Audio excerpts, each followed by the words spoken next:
Vamos a hablar sobre el tronco encefálico. Empezamos. El tronco encefálico tiene aproximadamente una longitud, no sé si se ve en mi diapositiva, a ver, el puntero, acá está. Entonces, más o menos tiene una longitud desde superior a inferior. Como ya hemos visto, la médula espinal inicia aproximadamente en el agujero magno, ¿no? Pero otros manifiestan que es la primera salida de la C1, ¿no? Pero lo que hemos quedado nosotros es el inicio del agujero magno, en el de Snell, ¿no? Entonces, y esta longitud tiene un aproximado de 7 a 10 centímetros aproximadamente. Y de anterior a posterior tiene un aproximadamente de 4 o 5 centímetros, para que vean el tamaño del tronco encefálico, que no es muy grande ni es aproximadamente el tamaño de un dedo, ¿no? De la mano. Y como dice, las partes del tronco encefálico está formado por tres estructuras importantes, que es el mesencéfalo, protuberancia y el bulbo raquídeo. El tronco encefálico, además, como hemos visto que tiene tres partes, tiene límites. En el límite anterior, ¿quién se va a encontrar? Un hueso que ya ustedes ya lo conocen, que es el clivus, ¿no? El clivus. Se encuentra que la base de la base craneana, ¿no? El clivus. Por delante del clivus, o por detrás del clivus, se va a encontrar el tronco encefálico. En cuestión lateral, ¿quién se va a encontrar? El hueso petroso. En la cuestión superior, en el límite superior, va a encontrar el diencéfalo. Son estructuras que posteriormente lo vamos a mencionar, que el diencéfalo está formado por el hipotálamo, por estructuras que vamos a ver posteriormente, como el tálamo, el epitálamo, la comisura venular. Todas estas estructuras van a formar el diencéfalo. El diencéfalo son estructuras muy nobles, que una vez que se produce daño del diencéfalo, el paciente entra en coma. Entonces, por encima del diencéfalo vamos a encontrar, por encima del tronco encefálico vamos a encontrar el diencéfalo. Por debajo del tronco encefálico vamos a encontrar a la médula espinal, principalmente la primera porción, que es la cervical. Y por detrás del tronco encefálico vamos a encontrar esta estructura que ya se mencionó, que era el cerebelo. El cerebelo se va a comunicar con el tronco encefálico a través de los pedúnculos cerebelosos. Y el tronco encefálico se va a comunicar con las masas o el encéfalo hemisferios cerebelosos, hemisferios cerebrales a través de los pedúnculos cerebrales. Entonces, va a haber pedúnculos cerebrales que van a comunicar el hemisferio cerebral con el tronco encefálico. Y el tronco encefálico se va a comunicar con el cerebelo a través de pedúnculos también cerebelosos. Es así que tenemos un pedúnculo cerebeloso superior, medio e inferior. ¿Por qué lo digo superior? El superior se va a comunicar el cerebelo con el mesencéfalo. El pedúnculo cerebeloso medio se va a comunicar esta estructura, que es la protuberancia o el puente de Barolio, o llamado en algunos libros como el pons, el puente, porque tiene estructura muy similar al puente cuando vayamos a la estructura intrínseca de esta estructura, que es la protuberancia, se va a comunicar con el cerebelo a través del pedúnculo cerebeloso medio. Y el inferior se va a comunicar el cerebelo con la bulbo raquídeo, llamada también médula oblongada. Cuando hablamos de bulbo raquídeo, también el nombre es médula oblongada.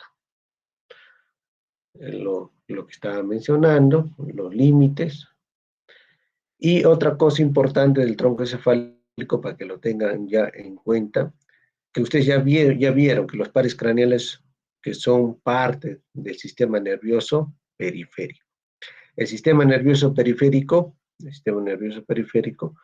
está formado por 31 nervios raquídeos, que ya lo hemos mencionado, en ambos lados, y también por los pares craneales. ¿Cuántos pares craneales conocemos? Tenemos 12 pares craneales. El primero era el olfatorio, el segundo era el óptico. Entonces, acá no lo mencionaron ni el primero ni el segundo porque esos dos pares craneales no tienen, bueno, tienen conexiones con el tronco encefálico, pero no pasan a través del tronco encefálico. Por lo tanto, lo más importante de los demás pares craneales lo vamos a mencionar. Los pares craneales en el mesencéfalo. ¿Qué van a ver? Van a ver los núcleos del tercer y cuarto par. ¿Qué es el mesencéfalo? Es parte del tronco encefálico. Cuando estaba mencionando el tronco encefálico había tres partes: mesencéfalo, protuberancia y bulbo raquídeo. Dentro del mesencéfalo, en la parte más, en la parte interna del mesencéfalo, vamos a encontrar núcleos del tercero y del cuarto par. En cambio, en la protuberancia vamos a encontrar los núcleos del quinto, del sexto, del séptimo y octavo par. Y el bulbo raquídeo vamos a encontrar el noveno, el décimo, el onceavo y doceavo pares craneales. Esto no es muy, es para cuestión didáctica. Entonces, para ustedes que se lleven a casa, que en el mesencéfalo vamos a encontrar los núcleos de los pares craneales tercero y cuarto. Protuberancia, vamos a encontrar el sexto, séptimo, hasta el octavo. El bulbo raquídeo vamos a encontrar los pares que noveno, décimo, onceavo y doceavo. Entonces, los pares craneales, como ya se ha visto en clases anteriores, tienen varias funciones. Función motora, que tiene que ver con el movimiento. Función sensitiva, que tiene que ver con la percepción de la sensibilidad. Función sensorial, acá vemos que es cuestión de la audición, visión. Entonces, principalmente la audición está participando en esta función de los troncos, de los pares craneales, el tronco encefálico, función sensorial. Y lógicamente parasimpática, que tiene que ver principalmente en la función, ya hemos visto que el sistema autónomo tiene dos funciones importantes, simpática y el parasimpática. Los pares craneales principalmente tienen función parasimpática. ¿Quién está dentro de ellos? El tercer par craneal. El tercer par craneal que tiene que ver con la función parasimpática, que vamos a ver cuando hablamos del mesencéfalo, cómo va a permitir que la pupila se achique, se llama miosis. Y cuando hay una alteración del tercer par, una de las repercusiones clínicas que se va a manifestar en el paciente es la midriasis. ¿Y a qué se refiere cuando la pupila está dilatada? Esto es una vista anterior del tronco encefálico. Estamos viendo la base del tronco encefálico. Cuando veamos la anatomía del tronco encefálico, vamos a encontrar que y también de los hemisferios cerebrales, vamos a ver que los hemisferios cerebrales tienen tres caras. Una cara externa, una cara medial y una cara basal. Y esta cara basal está mucho en contacto con la estructura que estamos viendo ahora, que es el tronco encefálico. Estamos viendo la base del lóbulo frontal, la base del lóbulo temporal. Estamos viendo el cerebelo que se comunica con el tronco encefálico. Y acá estamos viendo lo que estaba mencionando, los pares craneales que nos faltaba mencionarlos, que no está en el tronco encefálico, acá está el nervio olfatorio, que se encuentra ¿en dónde? En el surco del gyrus recto. Entonces, acá tenemos el gyrus recto, hay un surco, el surco olfatorio, y encima del surco olfatorio encontramos estas estructuras que es el nervio olfatorio. El nervio olfatorio que tiene un bulbo olfatorio y un tracto olfatorio. Y además, acá vemos una estructura muy importante que esté debajo del nervio del primer par craneal, el segundo par craneal es el nervio óptico. El nervio óptico que tiene ese nervio óptico que se entrecruza y forman el quiasma. Detrás del quiasma vamos a encontrar esta estructura que es el tallo hipoficiario. Entonces, estas estructuras que estoy mencionando ahora va a permitir determinar algunos límites en el tronco encefálico. ¿Cómo es el caso?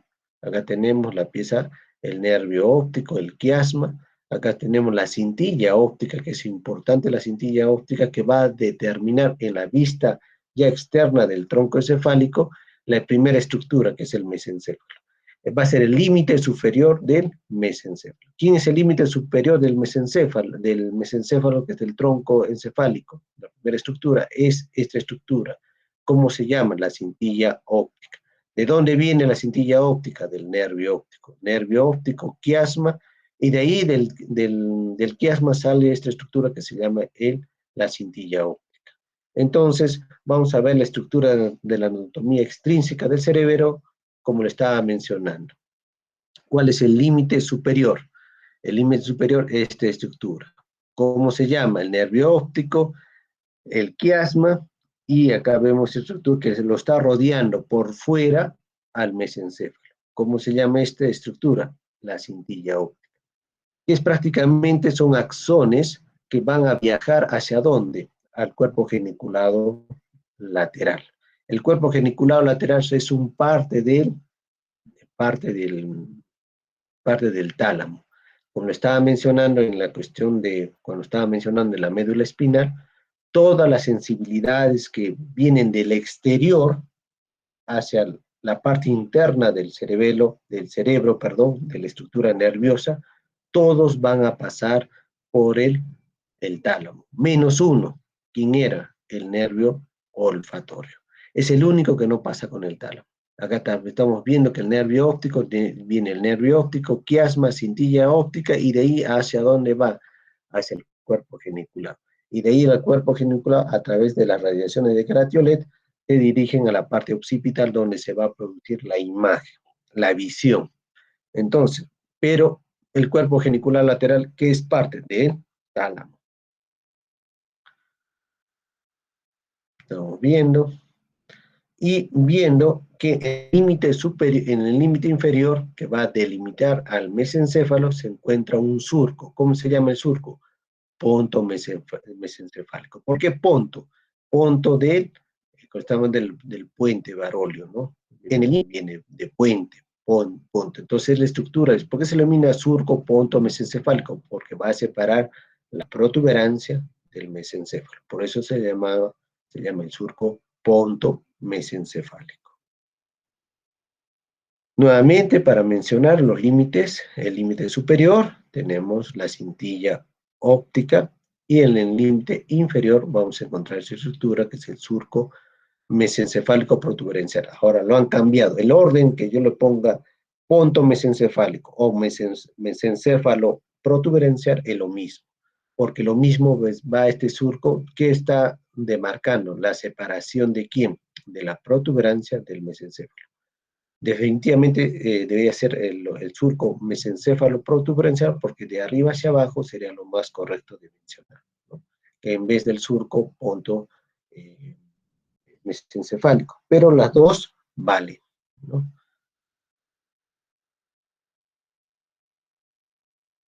Lo, la otra cosa importante que vamos a ver en la estructura más externa, que se lo ve muy bien acá, es la estructura que es, ya hemos visto el límite superior, el límite inferior, pero vemos también que vemos a la parte de ambos lados estructuras muy prominentes, que se llaman los pedúnculos cerebrales. Como le estaba mencionando, el pedúnculo cerebral es la comunicación del quién, de los hemisferios cerebrales con el tronco encefálico, con la médula espinal. Todas las fibras motoras, principalmente motoras, que se dirigen del cerebro ¿hacia dónde? Hacia el tronco encefálico o hacia la médula espinal, pasan a través de estos pedúnculos cerebrales. Entonces, a ambos lados, tanto al lado derecho e izquierdo, existen estas estructuras que se llaman pedúnculos cerebrales. En el intermedio existe una estructura que se llama la fosa interpeduncular. ¿Por qué se le llama la fosa interpeduncular? Porque está entre los dos pedúnculos cerebrales. En la parte más al fondo vamos a ver una estructura que se llama la sustancia perforada posterior. El hecho que haya una sustancia perforada posterior, debe haber una sustancia perforada anterior. ¿Dónde va a haber esa sustancia perforada anterior? Está muy en relación con el bulbo olfatorio, con el tracto olfatorio, con el primer par craneal. Entonces, este primer par craneal está muy relacionado con la sustancia perforada anterior. Y la sustancia perforada posterior está relacionada con esta estructura, con los pedúnculos cerebrales. Estos pedúnculos cerebrales, ¿por qué se le dice sustancia perforada posterior? Está en el fondo de la fosa interpeduncular. ¿Por qué? Porque, ¿por quién va a ser perforada? Va a ser perforada por estos vasos. Estos vasos que son una infinidad de vasos que van a atravesar esta estructura y a dónde se van a dirigir. Se van a dirigir a irrigar estructuras muy nobles como es el diencéfalo. Entonces, una de las de una obstrucción de estos vasos va a producir un infarto en el diencéfalo y el paciente queda en coma. Entonces, como estamos viendo, ya hemos visto que es la arteria basilar, y al último, la arteria basilar en la parte superior, como hemos visto que la arteria basilar se forma a través de las arterias vertebrales, una derecha y una izquierda, forma la arteria basilar. Y la arteria basilar, ya en los límites, se va a dividir en arteria cerebral posterior, y acá encontramos esta arteria que es la arteria cerebelosa superior, que va a ser como un tipo de pinza, una estructura muy importante, que es acá, el tercer par craneal. ¿De dónde nace? El nacimiento aparente del tercer par es en la fosa intrapeduncular. Como nace de acá, se dirige, atraviesa esta estructura vascular como tipo pinza y se dirige ¿hacia dónde? Hacia el ojo, a inervar los músculos del ojo. Existe la posibilidad que puede producir lo que estaba mencionando, un aneurisma en esta zona, puede comprimir el par craneal de este tercer par y el paciente puede quedar con eh, síntomas de parálisis del tercer par craneal, lo que se denomina la midriasis. Entonces la pupila va a quedar, ya no va a tener esa pupila función parasimpática que lo lleva el tercer par, sino va a producirse una dilatación de la pupila y el paciente va a quedar con hagas los reflejos pupilares, que generalmente se evalúa el paciente en un estado neurológico, vas a encontrar que una pupila está chiquita y otra está grande.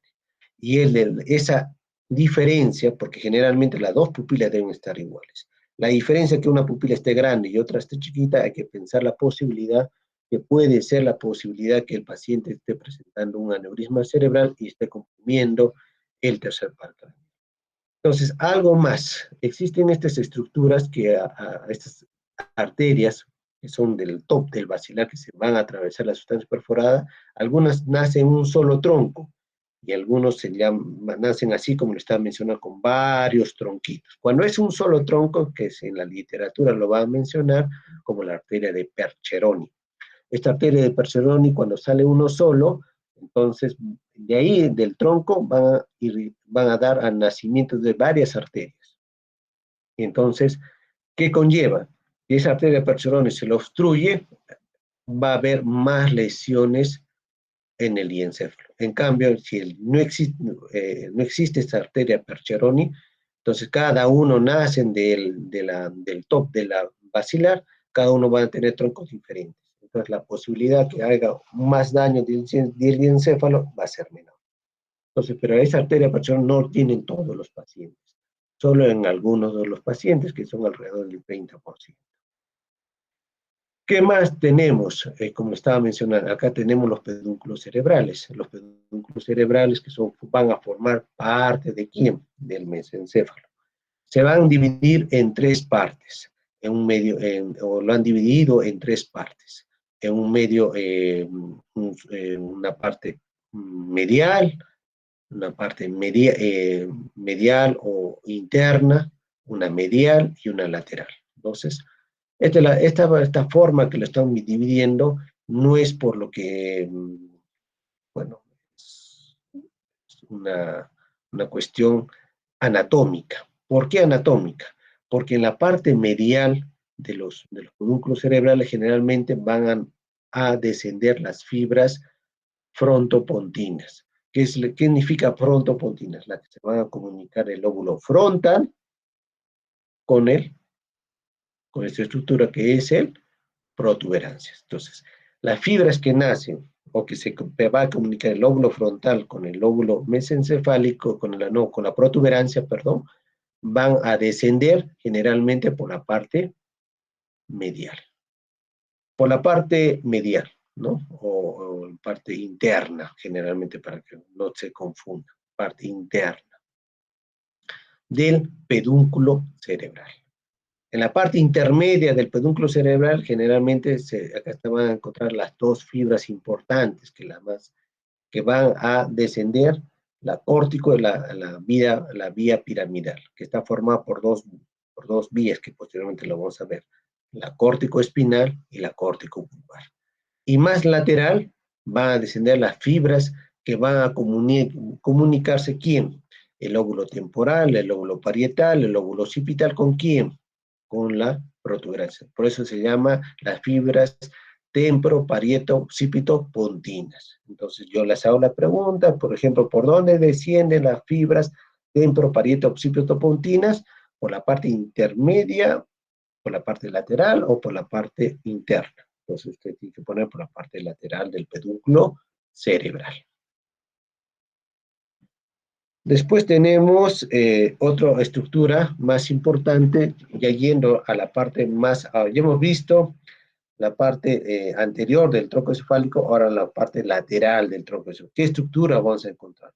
Vamos a encontrar una estructura muy importante que es el surco lateral del mesencéfalo. Este surco lateral del mesencéfalo, como estuvimos diciendo, esta es la parte anterior y esta es la parte posterior. ¿Cómo veo que es la parte posterior? Vamos a ver, la parte posterior generalmente va a haber tres estructuras, una estructura muy importante. Vamos a ver la presencia de los colículos superiores, colículos inferiores. La presencia de los colículos inferiores o la lámina cuadrigeminal, que algunos lo dicen, le dicen la lámina cuadrigeminal, en la parte posterior del mesencéfalo. Y cuando vemos dos estructuras, como estaba mencionando esto acá, dos estructuras importantes y la parte más, hay una fosa interpeduncular y hay una infinidad de orificios que atraviesan, que van a formar la sustancia perforada posterior, generalmente la parte anterior. Entonces, la parte lateral, ¿qué vamos a ver? En la parte lateral vamos a ver este surco lateral. Este surco lateral es muy importante porque va a permitir la división en la parte interna del mesencéfalo, que lo que estamos viendo es la parte externa, ¿no? En la parte interna vamos a ver ya en los dibujos anteriores, que vienen las diapositivas, las que vienen van a permitir dividir dos estructuras muy importantes, lo que se llama el pedúnculo cerebral del tegmento cerebral. Es muy diferente del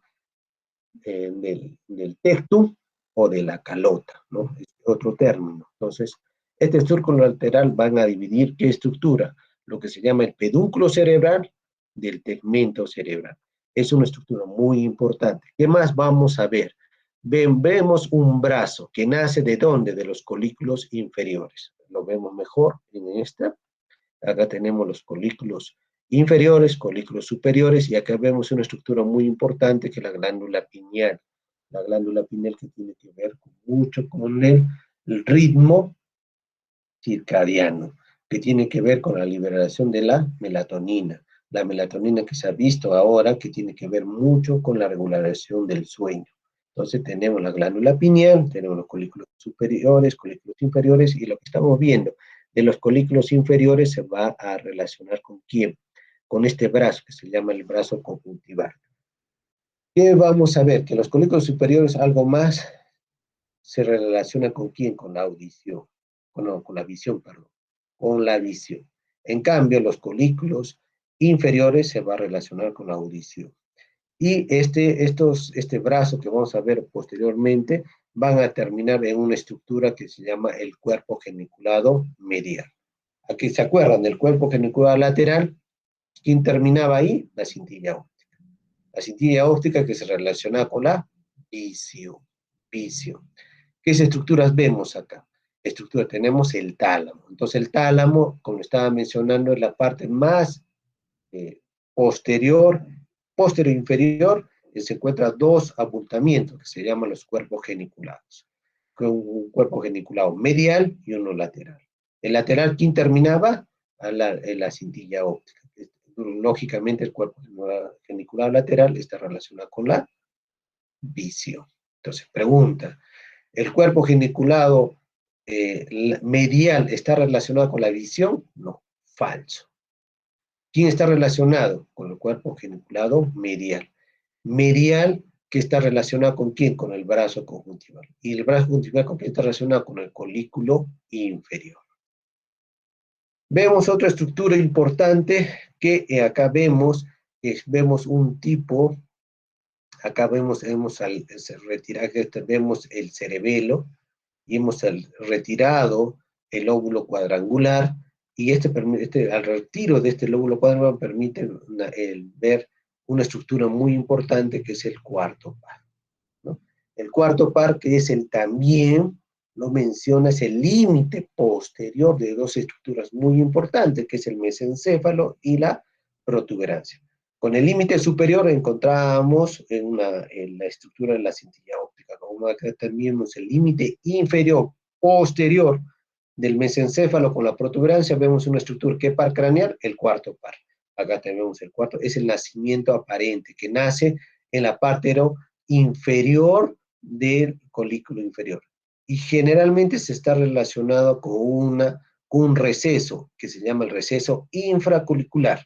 Este receso infracolicular que pasa por encima el cuarto par y se dirige ¿hacia dónde? Hacia el nervio, a la órbita, para inervar el músculo. ¿Qué músculo? Al oblicuo superior o inferior. Al superior. Tenemos un oblicuo superior y un oblicuo inferior. El oblicuo inferior va inervado, ¿por quién va a estar inervado del músculo del ojo? Por el tercer par. Entonces, no se olvide. A ese también cuarto par se denomina la tróclea. ¿Por qué se denomina la tróclea? Porque el músculo oblicuo superior se relaciona con una tróclea en la órbita, ¿no? Tiene como una tróclea para que tenga ese movimiento hacia la parte superior del ojo, lo asciende hacia la parte superior y oblicua, ¿no? ¿Qué más vemos? Vemos esta estructura, ¿no? Lo que se llama acá tenemos colículo superior, colículo inferior, el brazo conjuntival, el surco lateral, que estoy diciendo del mesencéfalo, y acá vemos una estructura que es el trígono lemniscal, llamado también el trígono acústico. ¿Por qué le dicen trígono acústico? ¿Se acuerdan del colículo inferior? Aquí está relacionado con la audición, y el colículo superior que está relacionado con la visión. Esta estructura que se llama el trígono lemniscal, ¿quién lo forma? ¿Quiénes son los límites? Los límites tenemos el brazo conjuntival, en la parte superior, en la parte lateral, encontramos el surco lateral, y en la parte inferior tenemos el cuarto par. Son estructuras que van a formar los límites del trígono lemniscal. Lemniscal, ¿por qué se llama también acústico? Porque está relacionado ¿con quién? Con la audición. Entonces, una pregunta podría ser, ¿quién lo forma los límites del trígono lemniscal? Entonces, los límites lo forma el brazo conjuntival, que viene del colículo inferior, el surco lateral y el cuarto par. De esa manera van a formar el trígono lemniscal. Como le estaba mencionando, el cuerpo genicular lateral, que se relaciona con la visión, ¿no? Nervio óptico, quiasma, cintilla óptica, y se dirigen al cuerpo geniculado lateral, que es muy diferente del medial, que se relaciona con la audición.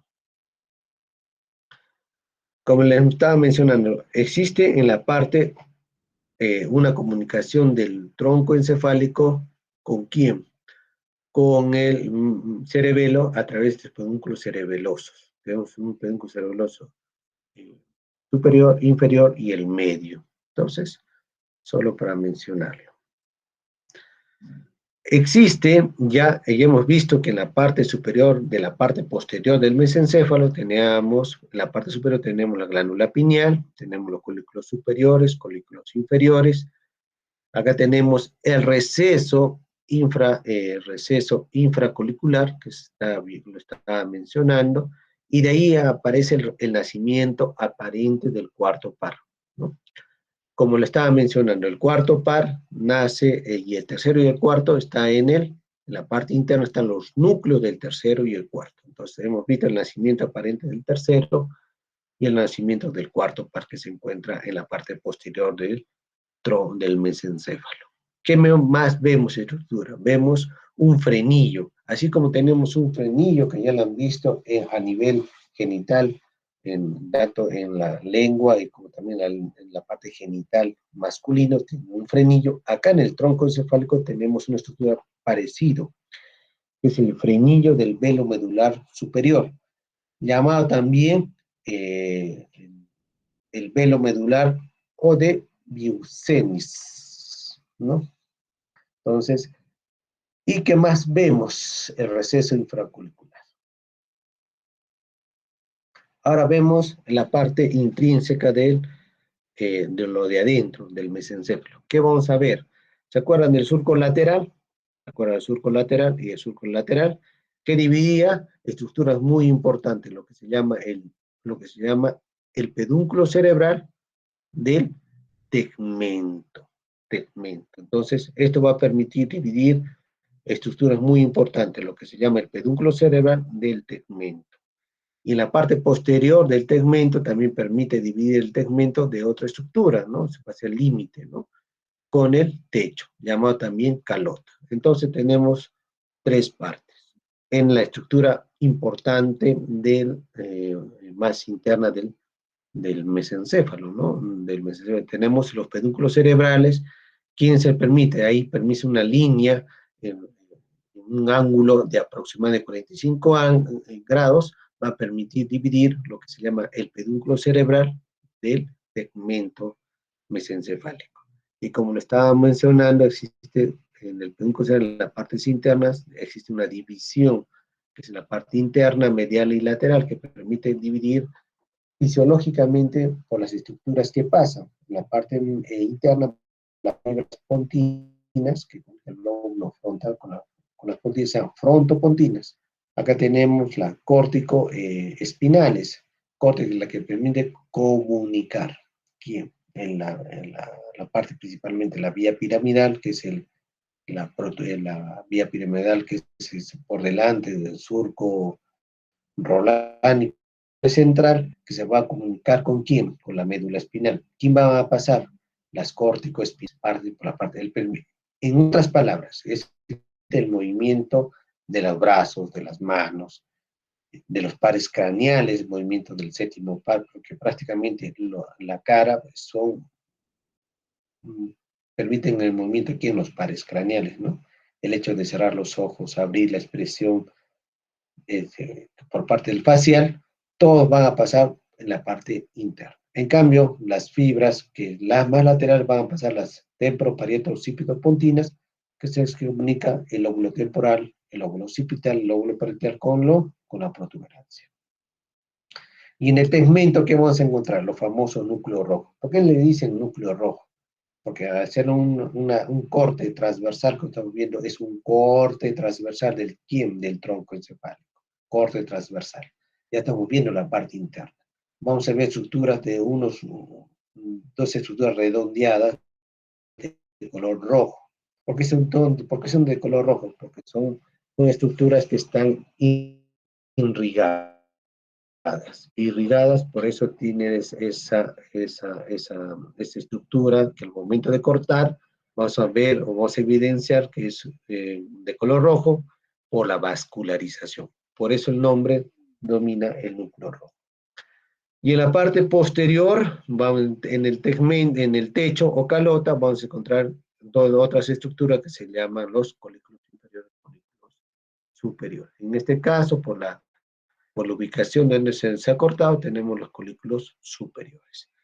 En la parte más hacia la más medial encontramos estructura del acueducto de Silvio, en la que permite comunicar, como ya vamos a ver, que en el sistema ventricular existe una comunicación entre los ventrículos laterales, tercer ventrículo y cuarto ventrículo, por algunos orificios. Es así que los ventrículos laterales se comunican con el tercero por el agujero de Monro. El tercero con el cuarto se comunica a través de esta estructura que se llama el acueducto de Silvio. Es muy importante en los niños que algunas veces el acueducto de Silvio está obstruido. Y al producir está obstruido, produce, ¿quién va a pasar ahí? que se encuentra en el sistema ventricular, el líquido cefalorraquídeo. Y el líquido cefalorraquídeo a veces, por no tener una comunicación el tercero con el cuarto, produce hidrocefalia, ¿no? Por la ausencia de este acueducto de Silva. Y aproximadamente, ¿qué porcentaje está? De las hidrocefalias, el 30% de las hidrocefalias se produce por una falta o agenesia de este acueducto, que se llama el acueducto de Silva. Y alrededor, ¿qué vamos a encontrar? Núcleos.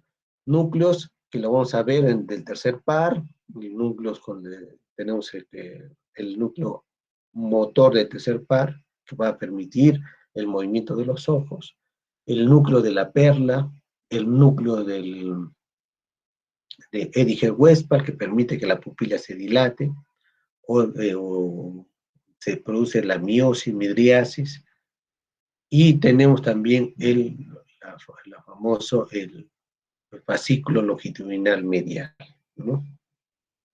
Entonces, algo más para mencionar, como estaba mencionando, acá tenemos el acueducto de Silva, tenemos el núcleo motor, como estábamos diciendo, el núcleo,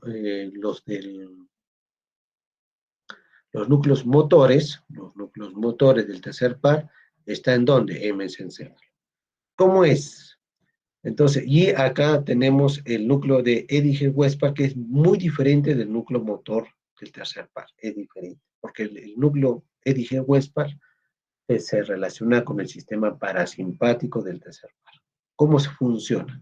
Entonces, nosotros hacemos la incidencia de la pupila, de la luz en la pupila. Entonces, ese estímulo va a ser viaja a través del nervio óptico, quiasma, cintilla óptica, y antes de ir al cuerpo geniculado lateral, va a dar unas fibras a esta estructura que se llama el tecto o calota, pero no solo ipsilateral, sino contralateral. De esa manera va a estimular a este núcleo de Edgy-Westphal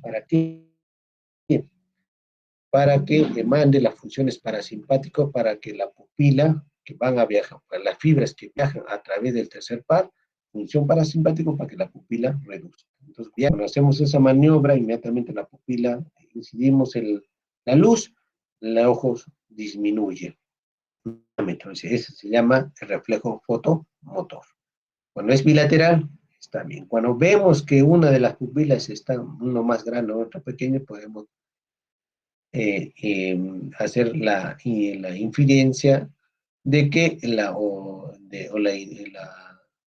la conclusión de que puede haber un tercer par comprometido, ¿no? Un par craneal. Lo mismo. Y además, ¿qué se va a encontrar en el mesencéfalo? Una sustancia que tiene la forma triangular o al revés, de la base que está en la parte superior y el vértice en la parte inferior, que se llama la sustancia negra. La sustancia negra que tiene dos partes, una parte reticular que está en la parte lateral y una parte compacta que es la parte medial. ¿Y con quién se relaciona? Generalmente está detrás del pedúnculo cerebral. ¿Y el pedúnculo cerebral con qué función tiene? La parte medial, movimientos, la córtico-espinal. Entonces, esta sustancia negra, como estamos viendo, tiene fibras que tienen la función de producir dopamina. Y la dopamina es muy importante en el que va a regular el movimiento, la precisión del movimiento voluntario. Y una deficiencia de esta sustancia negra va a producir lo que se llama el Parkinson, ¿no? Cuando ustedes vean clínicamente un paciente que tenga temblor al movimiento, principalmente al movimiento que se llama, porque existen infinidades de tipos de temblores, pero cuando hay una dificultad en el movimiento voluntario, entonces podemos tener la sospecha que puede ser un Parkinson, ¿no? Porque existe una deficiencia de esta sustancia negra. Entonces, lo que estaba mencionando, la córtico-espinal. No, la córtico-espinal, que la parte medial del pedúnculo cerebral, para hacer recuerdo, ¿de dónde nace? Nace de la parte precentral, de la función precentral, del gyrus precentral. Acá tenemos el gyrus central, o el gyrus, o no, cisura, perdón, cisura central o cisura de Rolando, que va a dividir la cara lateral del hemisferio cerebral en una parte frontal y una parte parietal. Por delante de este cisura central o cisura de Rolando tenemos el gyrus recto. De ahí que van a nacer la función motora, ¿no? La vía piramidal.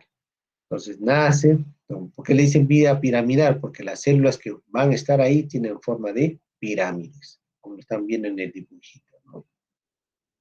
Entonces de ahí van a nacer, de ahí, como ustedes saben muy bien, que la neurona tiene un soma, tiene dendritas y un axón.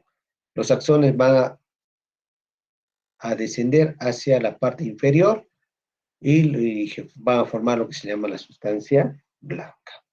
De ahí se reúne, forman lo que se llama acá, que tiene forma de una corona radiada, por eso se denomina corona radiada. Todos los axones que se encuentran descienden y van a concentrarse a una estructura que se llama la cápsula interna.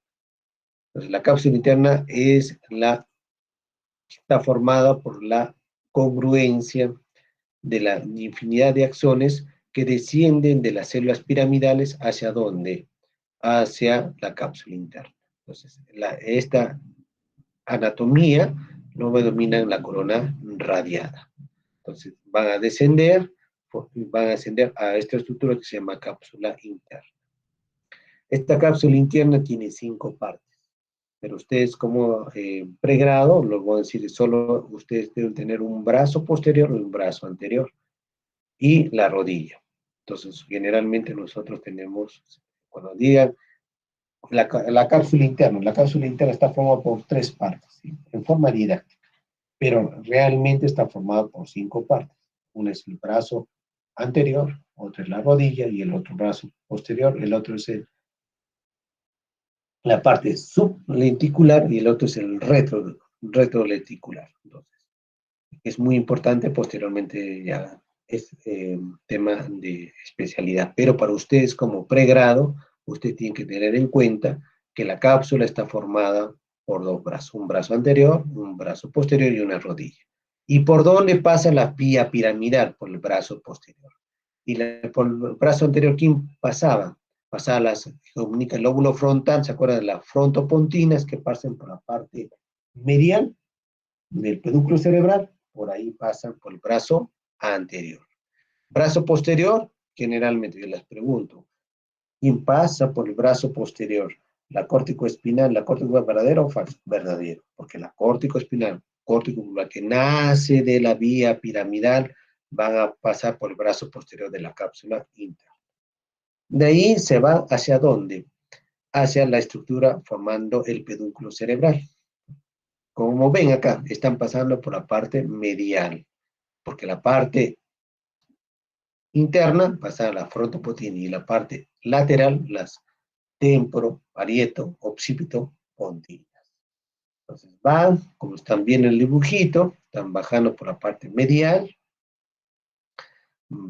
desciende a la protuberancia, se abre por la presencia de la infinidad de núcleos que se encuentran en la protuberancia, porque generalmente existe una variedad de núcleos, la mayor cantidad de núcleos donde se encuentra en la protuberancia.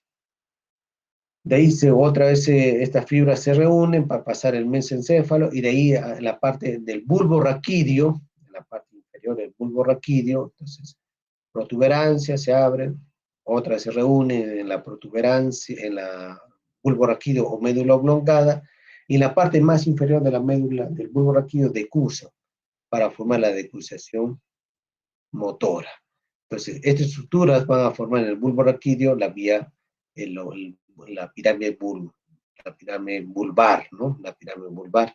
Y de ahí va a decusar de tal manera que el lado derecho va a permitir movimiento del lado izquierdo.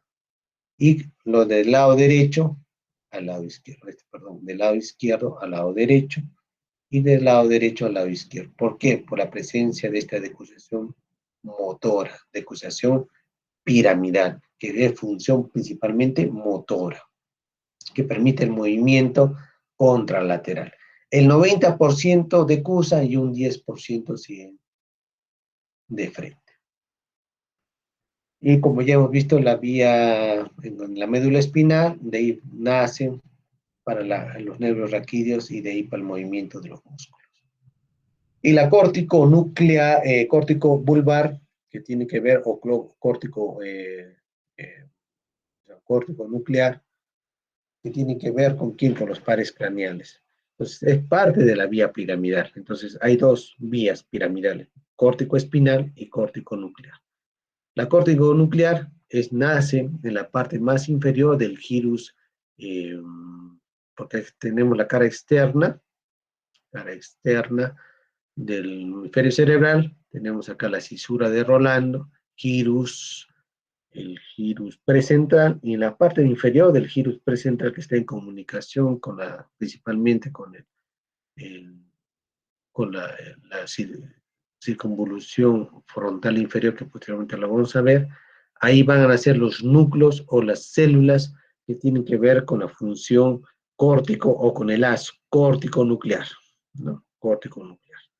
Entonces, principalmente, como están viendo el homúnculo, ese músculo motor. Entonces, acá estamos, principalmente estamos viendo un corte coronal, y estamos viendo que en la parte medial principalmente está el movimiento de los pies, de la pierna, del muslo, acá del tronco, acá tenemos del brazo, antebrazo y principalmente la mano. ¿Y por qué está representada la mano con grande? ¿Por qué? Porque tenemos que ver con el movimiento fino de la mano. Ahí existe una cantidad de células que permiten ese movimiento fino de la mano.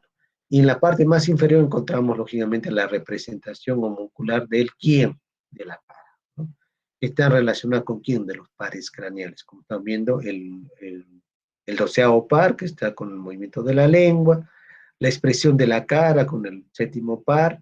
Entonces, también el tercero, cuarto, todo lo que vamos, ya ustedes conocen muy bien de los pares, función de los pares craneales, ¿no? Acá tenemos como desciende y generalmente es ipsi y contra da sus fibras, del mesencéfalo. Acá está la protuberancia como del mesencéfalo, le dije tercero y cuarto. Protuberancia tenemos el cuarto, el quinto, el séptimo y octavo. Y en la médula oblongada el bulbo raquídeo tenemos del 9, 10, 11 y 12 par. Entonces vemos claramente lo que estamos viendo. Además, vamos a ver la relación que en el mesencéfalo existe la presencia de una estructura más, como estaba mencionando, acá está el pedúnculo cerebral, en la parte más posterior del pedúnculo cerebral encontramos la sustancia negra, y en la parte más lateral, por detrás de los pedúnculos cerebrales, encontramos dos núcleos, el núcleo subtalámico de Luis, ¿no? Ese núcleo subtalámico de Luis, que está por detrás de la sustancia negra, también tiene que ver mucho con está muy relacionado con la sustancia negra. Entonces, yo les hago la pregunta, ¿el núcleo subtalámico de Luis está relacionado con qué estructura? Ustedes tienen que poner la sustancia negra. Es así que ahora existe un nuevo tratamiento para el Parkinson, refractarios que no hacen, por más que se le hacen, se le den levodopa, en otras palabras, la dopamina por vía química, por vía oral, no mejoran, ¿no? Entonces, en esos pacientes, ¿qué se les coloca? Se les coloca un estimulador, principalmente ¿en dónde? En este núcleo, en el núcleo subtalámico de Luis. Y por la cercanía de este núcleo subtalámico de Luis, va a estimular a quién? A la sustancia negra para la fabricación de la dopamina. Es así que le coloca un electrodo y el paciente, aquellos pacientes que son candidatos a este tipo de tratamiento, dejan de temblar. Lógicamente se conecta a una pila y el tratamiento puede ser un tipo de tratamiento. ¿Por qué el núcleo subtalámico de Luis? ¿Por qué? Porque está relacionado con la sustancia negra y la sustancia negra fabrica dopamina, ¿no? Mira la ubicación anatómica del núcleo de Luis. Eh, ¿no? Solo para mencionar, ya lo que hemos mencionado. Y como lo estaba mencionando, que existe una infinidad, también qué estructuras van a encontrar ahí en lo que me estaba mencionando. Ahí van a encontrar también estructuras que se llama el lemnisco medio, ¿no? Más hacia la parte lateral. El lemnisco medio, ¿qué es? Es un conjunto de fibras que van a ascender por la parte del mesencéfalo, ¿no? Va a ser el mesencéfalo, que lo estaba mencionando, con lo que se acuerdan, ¿no? Se acuerdan de esta que les estaba mencionando, la sensibilidad profunda, asciende, va hacia los núcleos de gracilis y cuñatos o los de Burdas, y de ahí hace una decusación sensitiva, y de ahí asciende más o menos lo que se llama en el mesencéfalo. Lógicamente va a descender desde el bulbo raquídeo hacia la parte superior. Y el hecho de que asciende, esas fibras van a formar lo que se llama el lemnisco medio. ¿Con qué está relacionado el lemnisco medio? El lemnisco medio está relacionado con la sensibilidad. Y les pregunto, ¿el lemnisco lateral con quién está relacionado? Con el ya no es lateral, lateral está relacionado con la audición. El lemnisco medio está relacionado con la sensibilidad, principalmente la sensibilidad propioceptiva, discriminativa, sensibilidad profunda. Mm, existe una infinidad de estructuras, de fibras que ascienden, descienden, como estaba mencionando, la rubra espinal, eh, la comunicación del cerebelo con del cerebelo con el mesencéfalo, una infinidad de estructuras que van a permitir el funcionamiento adecuado del sistema nervioso central. Ahora vemos la anatomía de la protuberancia. Vemos igual que la protuberancia tiene un límite superior y un límite inferior.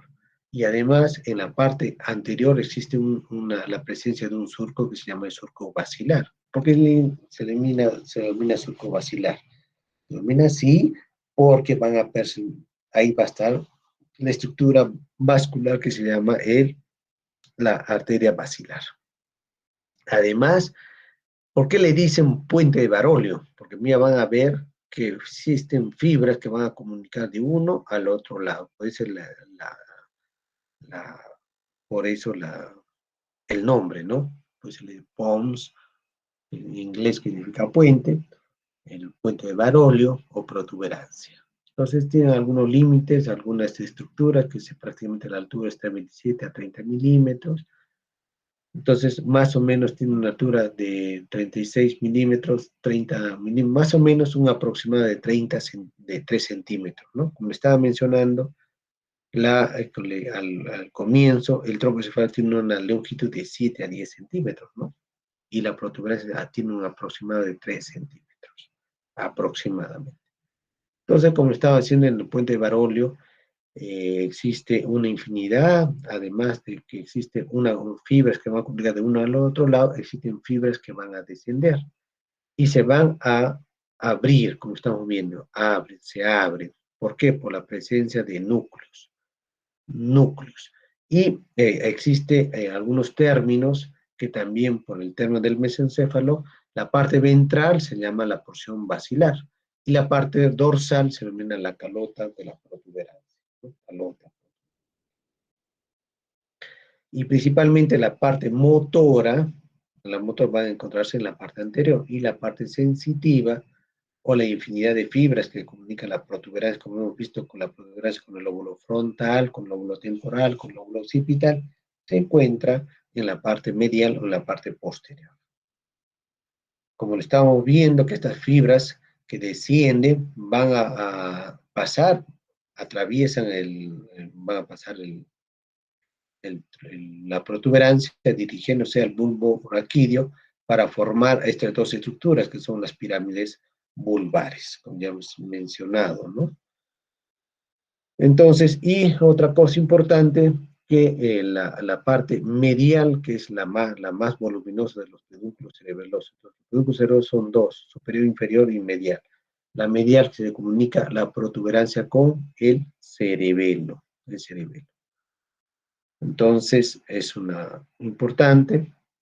¿Y qué más? Vamos a ver. Hemos visto los pedúnculos cerebrales, hemos visto la presencia en la parte posterior. Vamos a ver alguna estructura como un tipo de carpa, ¿no? ¿Y quién va a estar? En los velos medulares superiores y velos medulares inferiores. En el inferior, que vamos a ver posteriormente, en la parte posterior de la protuberancia, en la parte inferior vamos a encontrar un agujero que se llama el agujero de Magendie, que permite la comunicación del cuarto ventrículo con el espacio subaracnoideo. Entonces, otra cosa importante tener en cuenta que en la parte, acá tenemos los pedúnculos inferiores, pedúnculos superiores y estos pedúnculos medios. Los medios son los que se comunican con ¿quién? La protuberancia con el cerebelo. Pero existe, como le dije, como un tipo de carpa acá, ¿no? La de carpa se llama los velos medulares superiores y el velos medulares inferiores. Los superiores generalmente están relacionados con la protuberancia, en cambio los inferiores están relacionados con el bulbo raquídeo. Entonces vemos en la parte más, en el piso de la protuberancia, encontramos una estructura que se llama el cuarto ventrículo, el cuarto. Ese cuarto ventrículo tiene forma de un rombo, ¿no? Un rombo. Y prácticamente está formado por dos triángulos, ¿no? Un triángulo superior y un triángulo inferior. El triángulo superior está relacionado principalmente en la parte posterior de quién, de la protuberancia. En cambio, el triángulo inferior está relacionado con quién, con el bulbo raquídeo. Entonces, cuando hablamos en la parte posterior del bulbo raquídeo, vemos estructuras muy importantes que estamos viendo. Tenemos un surco medio, que es el piso del cuarto ventrículo.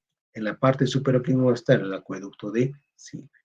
Y aquí estructura que va a comunicar en la comunicación del cuarto ventrículo con el tercero. ¿Y qué van a pasar acá? El líquido cefalorraquídeo. Entonces acá vemos en el piso del cuarto ventrículo tenemos estructuras muy importantes, el surco medio, encontramos también la eminencia media que está formado, está delimitado por el surco medio y el surco limitante, ¿no? El surco limitante. Entonces, estas eminencias medias, pues tenemos las estrías medulares. Generalmente esta estría medular que está relacionada con la audición. Acá tenemos esta estructura que se llama el área vestibular que está relacionada con la audición. ¿Qué más? Encontramos el colículo facial. El colículo facial es un abultamiento en la parte medial del piso del cuarto ventrículo, ¿no? Del piso, importante tener en cuenta. Este piso del cuarto ventrículo es una parte externa de la protuberancia y ¿a qué se llama el colículo facial? Generalmente el sexto par que se encuentra, las fibras motoras rodean el sexto par para salir por la parte anterior del surco eh, bulbo protuberencial, ¿no? El surco entre el no, entre la protuberancia y el bulbo raquídeo existe un sesurco. Al lado de los pirámides vulvares existen las olivas vulvares, que son dos abultamientos. Encima de las olivas vulvares existe una fosa, se llama la fosa supraolivar. Ahí va a ser el nacimiento aparente del séptimo. Pero antes de salir por ahí, por la parte anterior, su recorrido es acá sus fibras en la parte interna rodean al sexto par y de ahí se dirigen al nacimiento por la fosa olivar. Y en la parte inferior, el triángulo inferior se está relacionado con ¿quién? Con el bulbo raquídeo, que ya lo vamos a ver en la parte del bulbo raquídeo. Ahora vamos a ver la parte interna de la protuberancia. ¿Qué vemos en la parte interna? En la parte interna vemos unas estructuras, como hemos visto, existen fibras que van a comunicar del uno al otro lado, son las fibras transversales. Existen fibras transversales superficiales, intermedias y profundas. Y en las partes, entre las fibras superficiales encontramos núcleos. Núcleos que estamos viendo es el núcleo Estamos viendo el núcleo trapezoide, que tiene que ver mucho, como estamos viendo acá, el núcleo trapezoide, el núcleo eh, central superior, que está relacionado principalmente con la audición. Entonces, ¿qué núcleo se va a encontrar en el séptimo y en la profundidad de la protuberancia? Núcleos del quinto par. ¿Núcleos de quién? Del sexto par, núcleo del séptimo par y octavo par. El octavo par tiene que verse con quién, principalmente con la audición.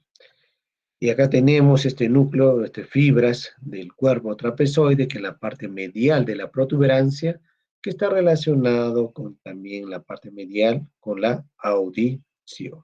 Con la audición.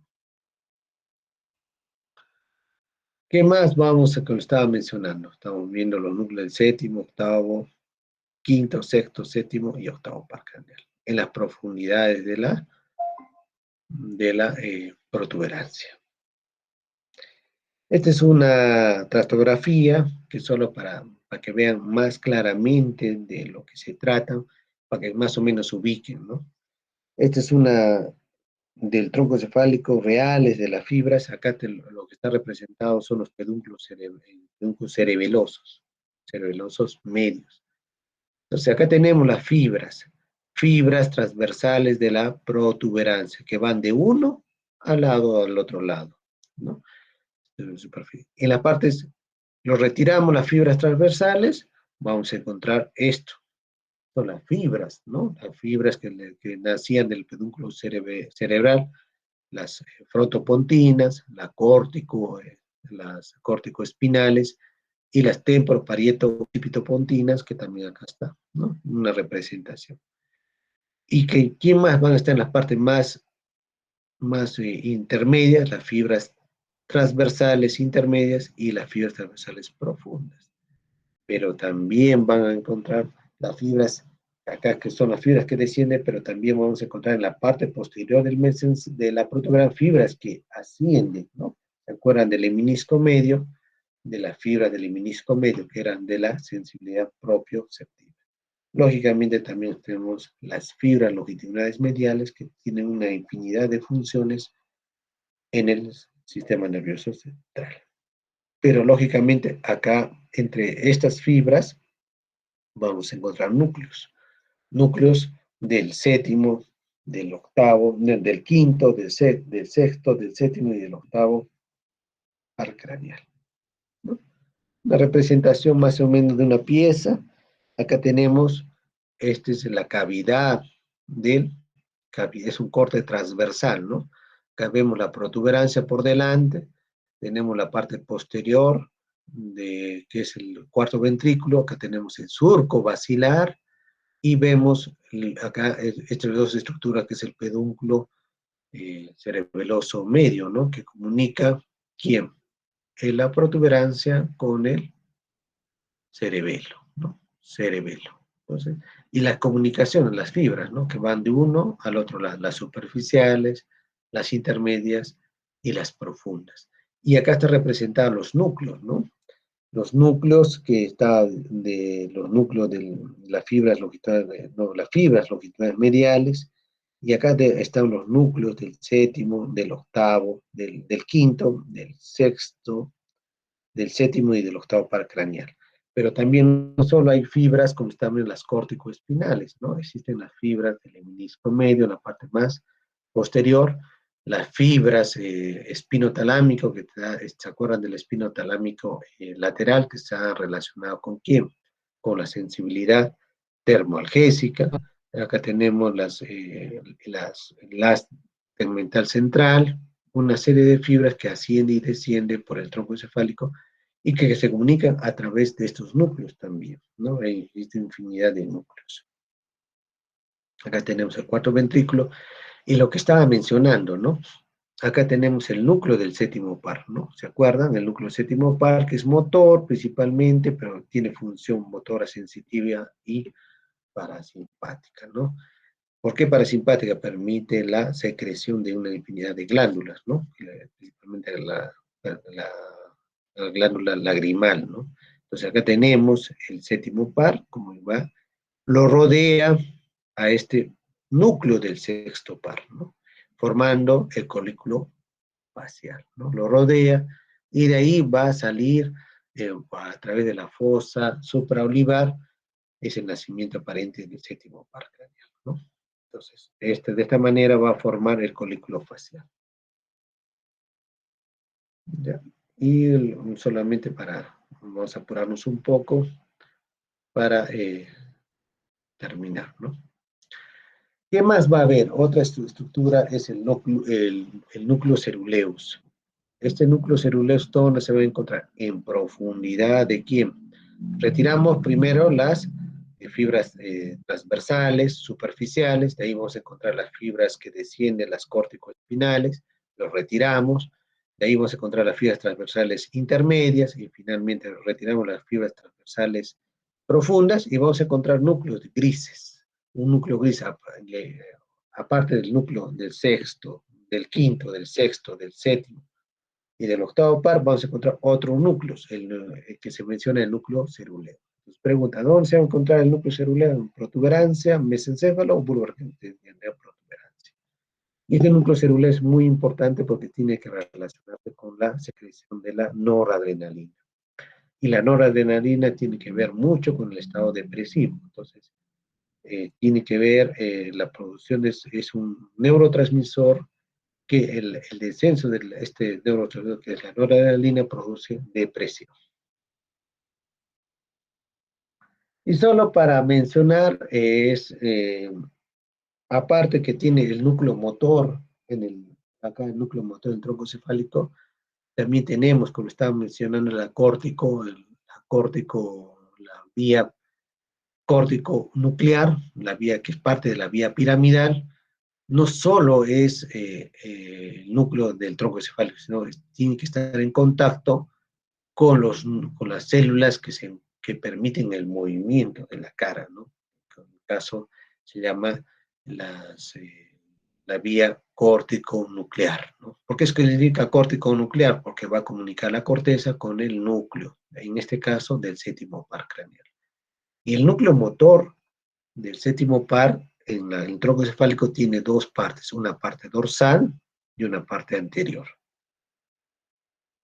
Y la parte anterior, generalmente, como están viendo, reciben fibras del mismo lado, no, perdón, reciben fibras solo contralaterales, ¿no? La parte dorsal, no la parte anterior, perdón, del núcleo motor del séptimo par que se encuentra, ¿en dónde? En el protuberancia.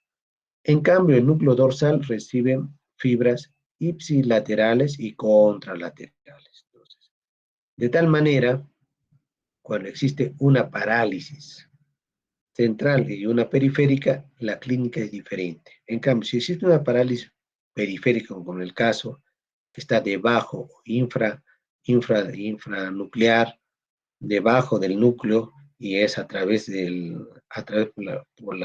por el transcurso del par craneal a nivel de los huesos de los huesos del cráneo, entonces generalmente va a producir una parálisis periférica. ¿En qué consiste parálisis periférica? ¿Cómo se va a manifestar? Se va a manifestar que existe una parálisis total, tanto de los músculos superiores, que inerva el músculo de la frente, de lo que permite el cierre de los ojos, permite hablar. Entonces, ¿cómo se va a manifestar? El paciente va a sentir que la saliva se le está cayendo. ¿Por qué? Porque no existe un cierre hermético de los músculos que van a cerrar la boca. Entonces va a haber una pérdida de la saliva. Otro va a haber un borramiento del surco nasogeniano. Entonces, todo eso por la parálisis de la cara. Que va a haber también una falta del cierre del ojo. El ojo va a estar abierto, ¿no? Lo que se manifiesta como la goftalmo, ¿no? El ojo abierto y la pérdida de las lágrimas, ¿no? Pues, y existe un borramiento o falta de, cuando se le dice sople, arrugue usted la frente, no va a poder arrugar porque es una parálisis total, ¿no? Ni tampoco van a poder soplar. En cambio, la parálisis central por ejemplo, un golpe, en este caso, un golpe en el, en el hemisferio cerebral, ¿cómo se va a manifestar clínicamente? De la lesión va a ser contralateral.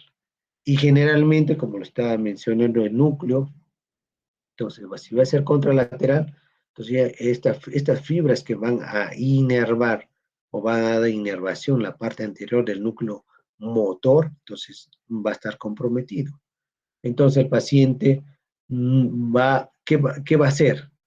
Va a arrugar la frente, va a cerrar el ojo, más no va a haber un surco nasogeniano comprometido, borramiento y una pérdida de la saliva. Entonces, cierra usted la frente. Si cierra la frente, no, arrugue la frente. Si le dice arruga la frente y arruga, entonces puede ser una parálisis central. Cierra el ojo. Si cierra el ojo, entonces puede ser una parálisis central. Sople, no va a poder soplar. Sonríe, no puede sonreír. Entonces podemos hacer una central. Entonces, la diferencia entre periférica y central. Periférica, la lesión va a ser ipsilateral. En cuanto a la central, va a ser contralateral a la lesión. Otra diferencia, la diferencia es que el paciente en la periférica no va a poder cerrar el ojo, en cambio en la central sí. En la central el paciente va a poder arrugar la frente, en cambio en la periférica no. Y en los dos va a haber borramiento del surco nasogeniano y pérdida de saliva en ambos lados, ¿no? Y finalmente el bulbo raquídeo, que la parte, vamos a ver la parte externa, como está mencionando, está formada por dos estructuras que se llaman dos abultamientos, que es la pirámide vulvar, que la pirámide vulvar va a haber también un surco medial y existe una parte superior y una parte inferior. Entonces, lo más importante que lo que vamos a ver en el bulbo raquídeo o medio oblongada, esta estructura. Son las pirámides vulvares que en la parte inferior, más inferiores, van a decusar, ¿no? Formando la decusación piramidal, ¿no? Que permite la decusación del lado derecho al lado izquierdo y del lado izquierdo al lado derecho. Y en las partes más laterales vamos a encontrar dos estructuras que se llaman la oliva vulvar. Como está diciendo, la oliva vulvar, y en la parte superior encontramos una fosa, se llama la fosa supraolivar. Y ahí, como estaba mencionando, es el nacimiento aparente del séptimo y del octavo par craneal, ¿no? Como me estaba mencionando, y existe la separación. ¿Cómo se llama este surco? Se llama surco bulbo protuberencial, que va a permitir la separación en la parte anterior del protuberancia del bulbo raquídeo. Y ahí en la parte más media del bulbo raquídeo vamos a encontrar un foramen ciego. Foramen ciego que no existe una comunicación, ¿no? Es ciego, pero es como una fosita. Y en las partes más laterales de foramen ciego vamos a encontrar en el surco bulbo protuberancia, vamos a encontrar una estructura que es el nacimiento aparente del sexto par. Y más hacia la parte lateral encontramos esta fosa supraolivar, que va a ver el nacimiento aparente del séptimo y octavo par. Y estas son las, eh, vamos a ver, estructuras, que es la oliva, ¿no? Entonces, ¿cómo está formada esa estructura? En la parte medial existe un surco medio, que va a separar a las dos pirámides vulvares. Más hacia afuera vamos a encontrar otro surco, el surco preolivar, que es muy diferente del surco dorso posterior, ¿no? Que eso posteriormente, que es muy diferente. Cuando hablamos, este surco preolivar es muy importante porque este surco preolivar, ahí van a ser el nacimiento aparente de los pares doceavo par. Existe una infinidad de fibras que van a confluir y van a formar el 12 par craneal, llamado también el hipogloso. ¿Dónde van a ser el hipogloso, el nacimiento aparente? En el surco preolivar. Es muy diferente si yo les pongo el doceavo par nace del surco posterolateral, entonces tiene que ser falso. No nace en el surco posterolateral, sino nace en el surco preolivar. Y este surco preolivar va a permitir formar estos dos abultamientos que se llama en ambos lados, que se llama la oliva vulvar, que están demarcados por esta estructura, por estos surcos. Surco preolivar y un surco retroolivar. Retroolivar porque está por detrás y surco preolivar porque está por delante, ¿no? Estas son las olivas, que estaba mencionando, la fosa supraolivar, por donde nace el nacimiento del séptimo y del octavo par craneal. Y de ahí existe por el surco lateral, posterolateral, existe el nacimiento del noveno, décimo y octavo par.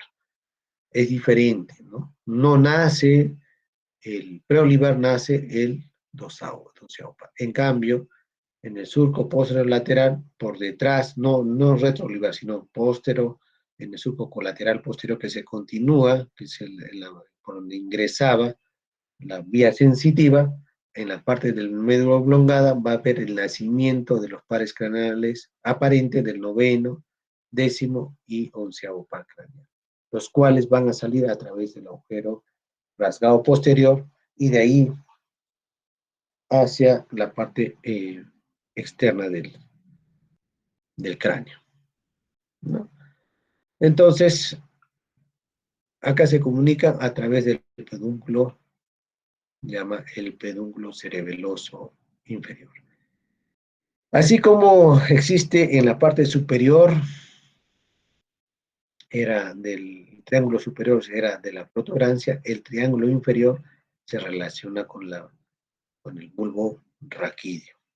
¿Y qué estructura vamos a ver? En el triángulo inferior es el piso del cuarto ventrículo, vamos a ver estructuras que se llama el óbex, y en el óbex existe un repliegue, que es el repliegue ependimario, llamado también la comisura interfunicular. Cuando existe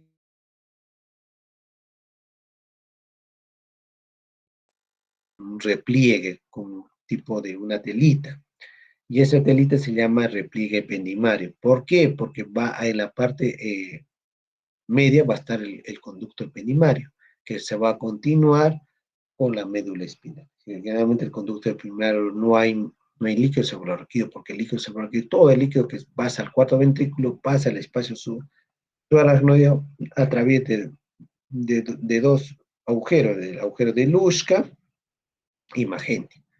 Entonces acá tenemos el repliegue y acá vamos a encontrar dos trígonos, el trígono facial y el trígono del hipogloso, en el piso del cuarto ventrículo, ¿no? Como estamos viendo, ¿no? Acá tenemos en la parte más interna, vamos a tener el trígono del hipogloso, o llamado también del doceavo par craneal. Y más inferior, por encima del óbex, vamos a encontrar el trígono del décimo par craneal, ¿no?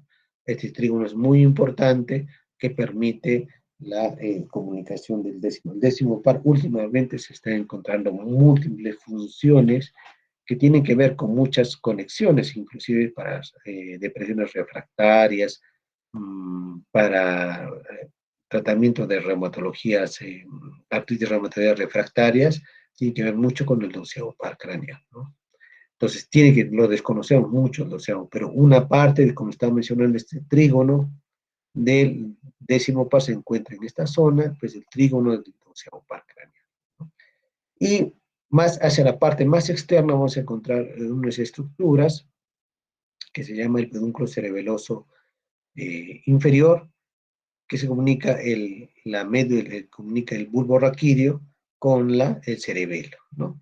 Y en la parte más inferior vamos a encontrar los cuatro abultamientos, que se llaman núcleos de Gracilis y los núcleos de Uniatos, o llamados como los núcleos de Bordas, ¿no? Que se tenía que ver con la sensibilidad eh, profunda, ¿no?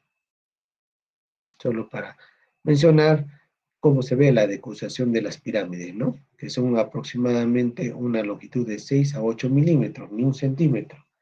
Tenemos acá el punto ciego, las pirámides vulvares, tenemos las olivas vulvares, la fosa supraolivar, y este es el surco preolivar donde nace el nacimiento aparente del osteopar, el surco retroolivar y más hacia la parte más posterior encontramos el surco dorsolateral, que generalmente nace el nacimiento del noveno, décimo y onceavo par craneal. Como estamos en la parte del abultamiento, tenemos el surco medio, y acá tenemos por la parte, los cuatro abultamientos, ¿no? Los del núcleo gracilis y de bordas, ¿no? De bordas.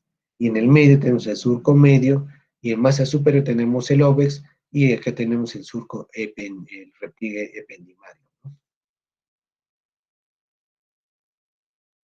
En la parte interna, como estoy diciendo, existe en los núcleos, lógicamente aquí va para los núcleos del noveno, del décimo y onceavo par craneal. Y lógicamente pues, lo abrimos y vamos a encontrar sustancia gris, que tiene que ver con los pares, con el trígono del onceavo par, ya estamos viendo en la parte posterior, ¿no? La parte posterior, tenemos el núcleo del décimo par, del doceavo par, del décimo par.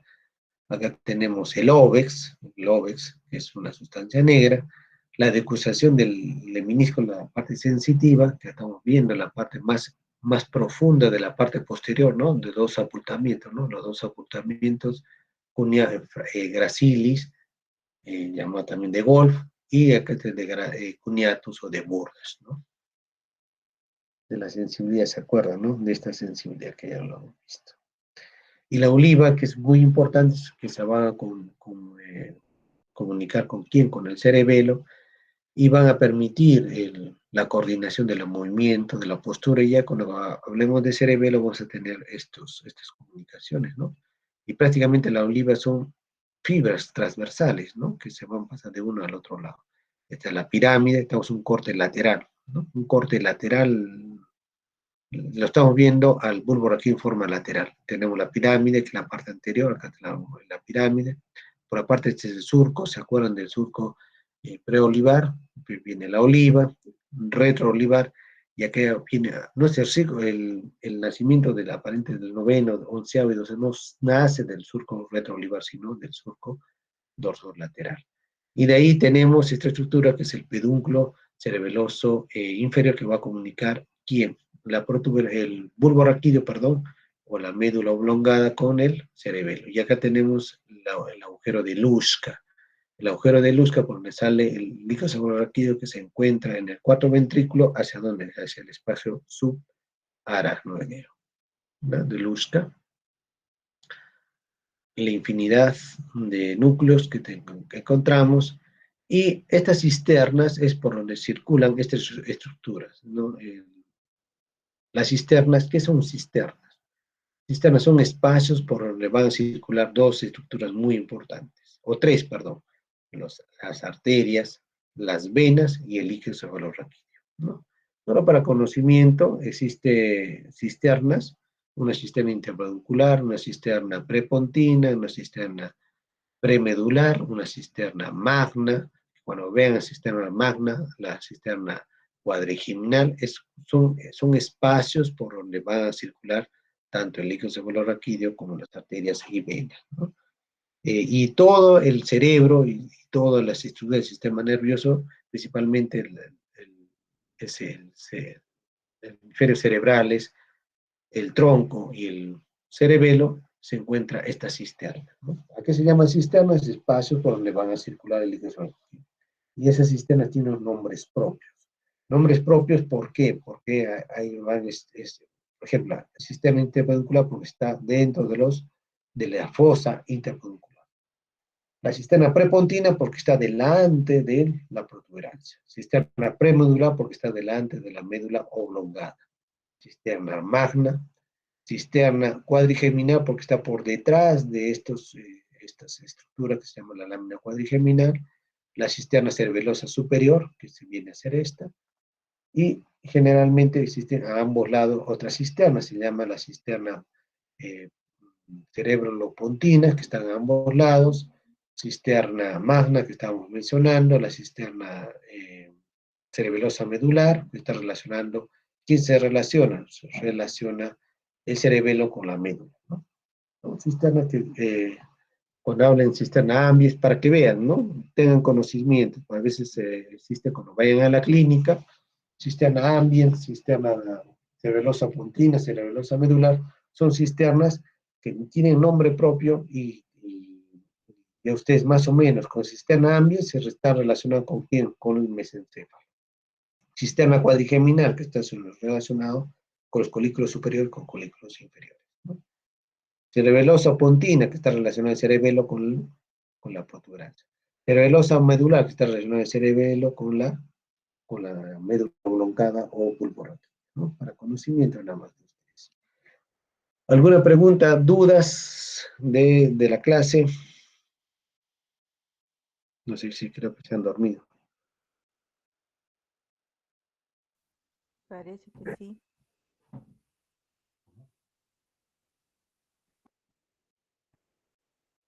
¿Listo? ¿No hay alguna pregunta? ¿No hay dudas? Entonces, generalmente en el SNEL está prácticamente lo que he mencionado y ya con la clase que le hemos dado para que ustedes van a reforzar el SNEL y cualquier pregunta ya lo hacemos en la práctica, ¿no? Cualquier duda que tenga. Bueno, si no hay ninguna pregunta, nos retiramos. Gracias, doctor Dani. Ya. Bien, joven, nos estamos viendo el día miércoles entonces.